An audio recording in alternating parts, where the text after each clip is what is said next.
बंधुओं, आज भूमिका का दिन है, इसलिए हम भी समझ रहे हैं कि आप क्या समझ रहे हैं और आप भी समझ रहे हैं कि हम क्या समझाएंगे। पहला दिन तो सब होता ही है। पहला दिन कितना बढ़िया, हर चीज की सबसे बढ़िया बहाना होता है, पहला दिन है। ऐसा कैसे हुआ? भाई पहला दिन है। कथा भी आज थोड़ी सी 4:30 तक हम पहुंच गए, पहला दिन था। कल से ऐसा नहीं होगा। समय पर अपन शुरू करेंगे और समय पर विश्राम नहीं करेंगे।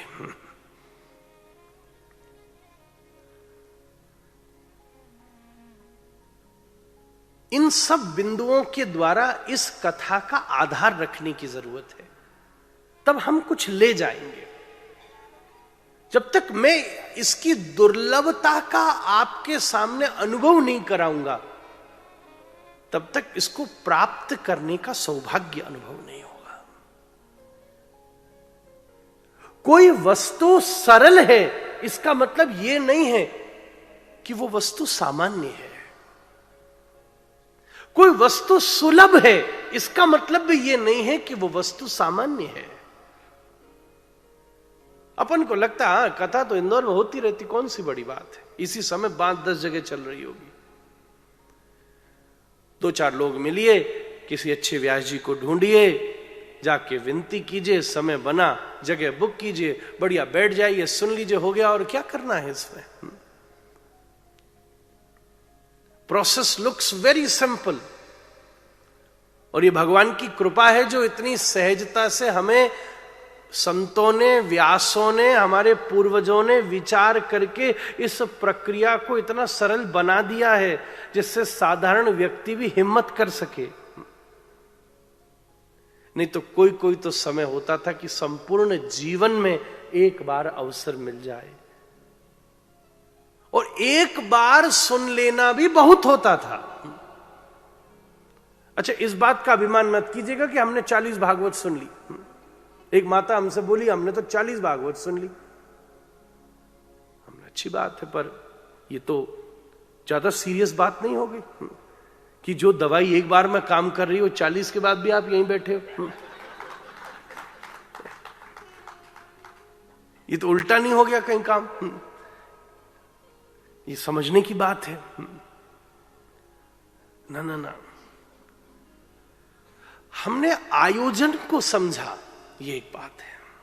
हमने कथा को समझा, ये दूसरी बात है। आयोजन सरल हो गया, कथा सरल नहीं है। हवा कितनी सरल है, सांस लीजिए। यहां बैठे बैठे अभी आप कम से कम 500 बार सांस ले चुके होंगे, पर आज से 5 वर्ष पहले पूरी दुनिया को बता दिया गया था कि यह श्वास भी कितनी कीमती हो सकती है। एक रात की सांस भी 60-60 हजार के सिलेंडरों में बिक रही थी।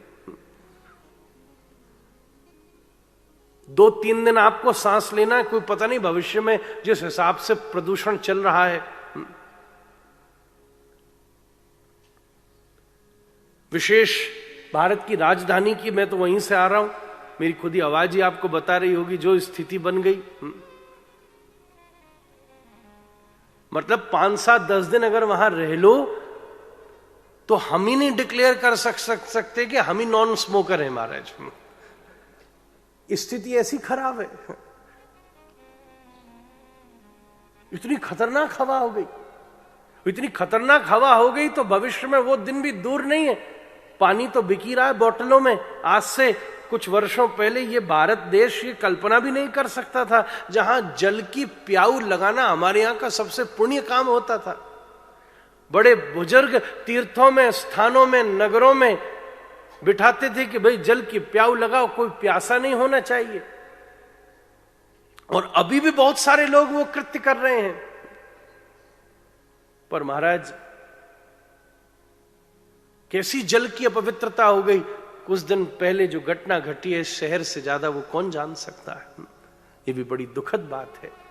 इस कथा के भी कुछ प्रार्थना, प्रणाम, पुण्य मैं उन सबको भी प्रदान करता हूं। हवा किस स्थिति तक पहुंच गई, कोई बड़ी बात नहीं है कि हर सांस भी आपकी 5-10 रुपए की होने लग जाएगी थोड़े दिन बाद। तो लोग और कहेंगे लंबी लंबी सांस लो, पैसे बचाओ। जिस हिसाब से पैसे देने पड़ेंगे श्वास के। इसलिए केवल इस बात का अनुभव और इसके प्रभाव को जानने की आवश्यकता है। साक्षात श्रीमद् भागवत जी भगवान का ही वांगमय स्वरूप है। जब ठाकुर जी की हमारे ऊपर खूब अति कृपा होती है, तब हमको यह सौभाग्य की प्राप्ति होती है। दुनिया में कोई काम धन बल से होते हैं, कोई काम जन बल से होते हैं, कोई काम तपोबल से होते हैं, कोई काम यज्ञ बल से होते हैं, कोई काम हमारे यशो बल से होते हैं। भाई नाम बहुत है, काम हो जाएगा। भाई धन बहुत है, काम हो जाएगा। कोई काम जनो बल से होते हैं, चाहे नाम कितना हो, पैसा कितना हो, पर हमारा जनता नहीं इकट्ठी होगी, वोट नहीं देगी तो तुम्हारा काम ही नहीं चलेगा। जनो बल से होते हैं। पर मैं आपसे सत्य कहता हूं, हरि कथा श्रवण और भगवान नाम स्मरण ये न देह बल से होता है, न धनो बल से होता है, न तपो बल से होता है, न यशो बल से होता है। अगर ये होता है तो केवल राधा गोविंद के कृपा बल से होता है। पता नहीं क्या बात हो गई जो श्री ठाकुर जी ने हम सब पर प्रसन्न रहकर इस वर्ष हम सबको ये पुरस्कार दिया है कि आओ इस लाभ के द्वारा हम अपने जीवन को शुरू करें।